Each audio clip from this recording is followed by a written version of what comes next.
Hey ManCave, this is Bob from the Bob's N-Scale ManCave, and today we are reviewing the Microtrains line BNSF Fuselage Transportation 4-pack right here that just came out. These are really hard to find, and we're going to take a look at how to put it all together right now. Okay, the BNSF Fuselage Transportation 4-pack is here. Let's just take a look and open it up. Comes with some 3D printed pieces here. I'm not exactly sure what this is, but I'm going to take a look inside the instructions. You have some of these pieces here as well. You have some of these parts containers that go on the cars. Those are also 3D printed. You have these flat cars. Comes in a 2-pack like this. Just a basic standard flat as you can get flat car. It does not have body mounted couplers. Also have some other support cars. Typical flat car, trailer kind of car. And of course we have the fuselages, and they come all sealed up, injection molded. And you can kind of see a seam right down the middle, right in there, right here on the ends. Kind of see the seam. The paint job looks fairly good. It's done a real good job on the paint. So let's go take a look at the instructions on how to put this all together. What also comes with the model is decals for the windows and other taped areas off that they put on the fuselages when they transport them. Also, it comes in this weird pre-printed form here, or 3D printed form, and I don't know if you can see this very well, but this piece right here on the end, as you can see sideways right in here, you can see this whole sideways piece right there. That is the icebreaker right there. Okay. There's two of them in here. There's one right here and one right down in here. Goes right down there. So what you need to do is use a sprue cutter and cut out these pieces without destroying everything, of course. But cut out those pieces and you'll be ready to start either painting them or gluing them onto your model. Now what they suggest you do is put the decals on first onto your fuselage. That's probably not a bad idea, really, if you're going to do that. If you're going to glue everything down, you probably should put it on there. The fuselage has already come pre-painted. They're using the micro-scale decals, and so you can go to their website to find out hints on putting on their decals. But what I'm going to do is I'm just going to put these pieces together, and I'm not going to put the decals on in the essence of time, but I'll put them on later. Okay, here's the icebreaker mounted on one end of the flat car, the long one. As you can see on the ends here, I got these little grab iron handrails. Well, if you're very careful, you can put the icebreaker on the outside of those handrails, and there's a little lip on each end down here. You can probably see right there. Little lips that sit right here, and they go right down on the edge of the flatbed, right in there. That helps it actually stay clipped on and in place. That way you don't have to glue it down. On the bottom of the fuselage you have this bump right here on the nose, and that is where the front landing gear would go, typically. And right down here in the middle of the aircraft is where the wings kind of go on here on the sides.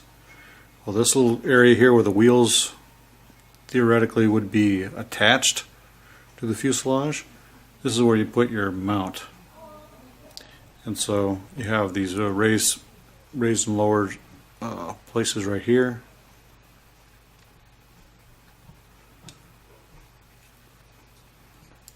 So it basically sits right in there. On the nose mount, you have these this little depression right there in the middle. That goes right in there. As you can see, it just will sit right there.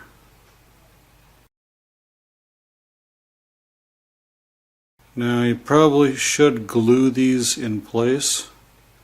This one probably doesn't fit as well on this as the back one does, so it's probably best to glue these down onto the fuselage, or just place them onto the flatbed right where they're going to be, so you can just lay the fuselage down on top of it, and that way you can take it apart later and store it a lot easier. Okay, on this additional parts car,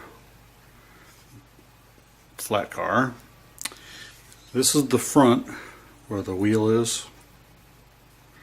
This mark, or this mount right there. And this is the end, of course. On the box, on the bottom of the box, on the front end, there's this little notch there in the front. And that's going to go over the top of this ladder kind of mounting structure here on the car. And as you can see right back here, there's a little lip. And this is where the back of the box is going to sit. And you can mount that anywhere you want. I would move it as close to this lip as possible on the inside. So just like this. And roughly about that far away from the back end. Try and keep it centered. It's going to overhang a bit, but I guess that's how it's supposed to be. It's put some Chester's plastic cement on here.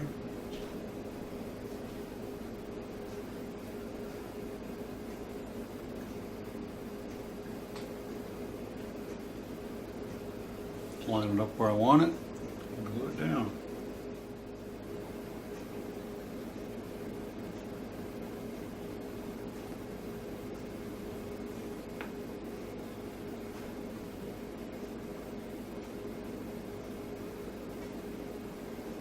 Basically right over the F, centered. It's a good spot for it. And it resembles the picture that came from Microtrains, how they put it together. Okay, actually I'm going to take this mount, I'm going to tape it to the side so it stays in place, and then when I put some glue on the bottom, it'll stay right where I want it to be. Put the tape on the side so it doesn't go all the way to the bottom, because you're going to put glue on the bottom, and then it'll fit right where you need to fit it. So I'm going to put some glue on.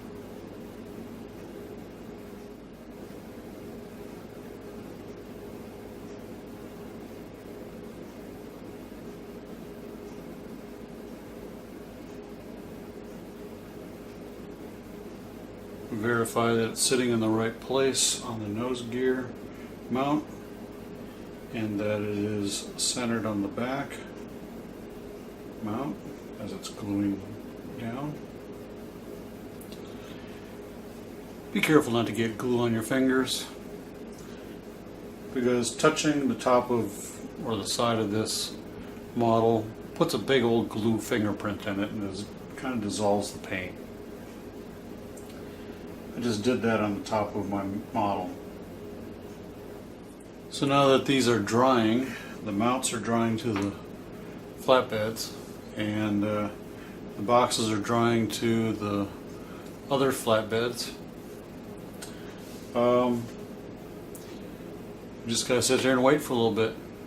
Then you can peel the tape off, hopefully, One word of advice, when you're gluing down these bases, these mounts, take and sand down the bottom so they're nice and flush, because they're not quite flush when you cut off all the sprues and stuff, so it gets a little bumpy.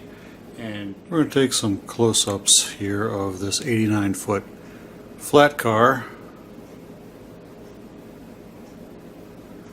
You can pretty much see the lettering on here is very good. I'm really close right now, about 2 inches away from this camera.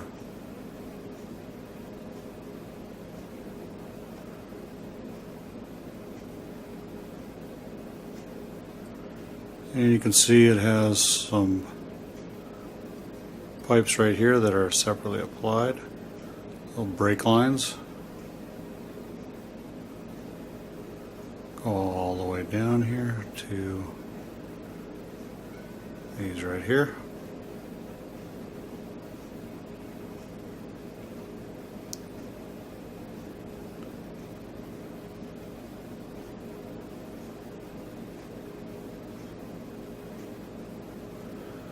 Some pretty good detail along the bottom.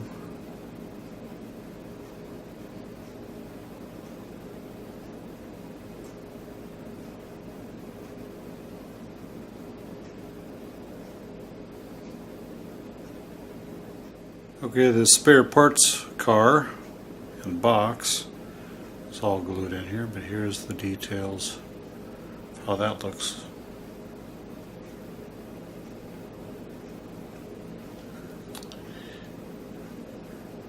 Very good detail on the bottom as well.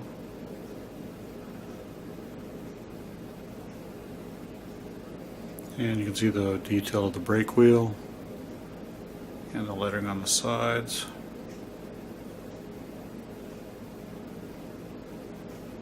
Clear and legible. Here's the fuselage. You can see how pretty that color is on here. You can see the little raised parts of where the door is. The wings would attach. This is the general area. See that outline. And the detail in the tail.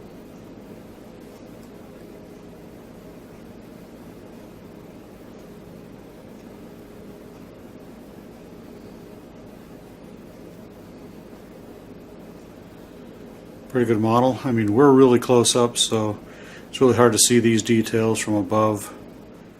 Well, here it is all put together. The only thing not put up is, of course, the decals are not put on there yet. I'm going to put those on later. But here is the model. It is as assembled and ready to be used. The model is loose, so I can take this off if I want to. I'm going to put the decals on it. I may glue that down or double stick tape it down. I haven't quite decided yet. Depends on whether or not it moves around too much. But one thing to know is that when you go around tight curves, this will do an overhang, just like the windmill cars or the trailer cars. And other than that, make sure you have enough clearances and it should be just fine. So here's the typical overhang that I was talking about. It's not very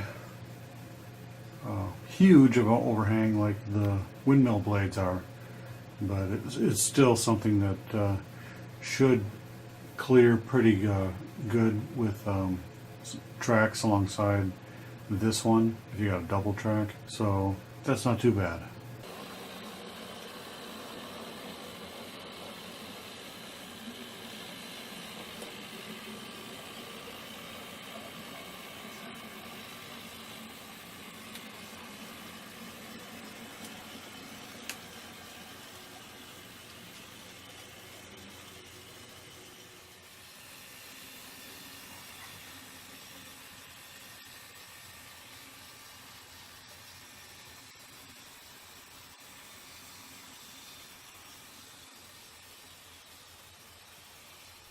Well, ManCavians, that's been my review of the BNSF Fuselage Transportation 4-pack. It's a very good model. It went together very easily, and it's going to look really good on the layout. I am going to put it alongside my windmill set and put it all in the same train. That's going to, work out pretty well because both sets have some overhang over the tracks, and they need to go in a certain place on my layout to be stored. So, with that being said, make sure that you put on the decals on the fuselage.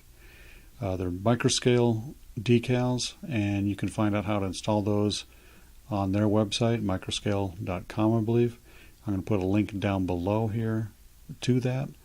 And other than that, I just wish they had a set of 3 fuselages in the layout package, because then it would actually resemble a prototypical consist. But I'll live with 2, and that's fine with me. They're very hard to find. They're selling fast, so if you see them, get them when you can. The MSRP is $149.99. I got that roughly at 20% off, which is roughly about a standard hobby shop discount, and it was like $119. So get them while you can, because they're not going to last long. They take 10 months worth of printing just to print all those 3D pieces that they had to do. So it's not an easy process to make another set. And that may be next year that they make another set to accompany this package. Add an extra one on there if you want to make it prototypical. So all in all, I give it a big thumbs up, and a ManCavian yeehaw. So hope you enjoyed it. Till next time, happy model railroading. Stay off the tracks. Bye. So if you like what you saw here today, go ahead and click subscribe down here below, or follow my Facebook, Google+, Twitter, and my Instagram, links down here below in the comments. Also, click on one of my other links for videos as well. As always, ManCavians, happy model railroading. Stay off the tracks. Bye.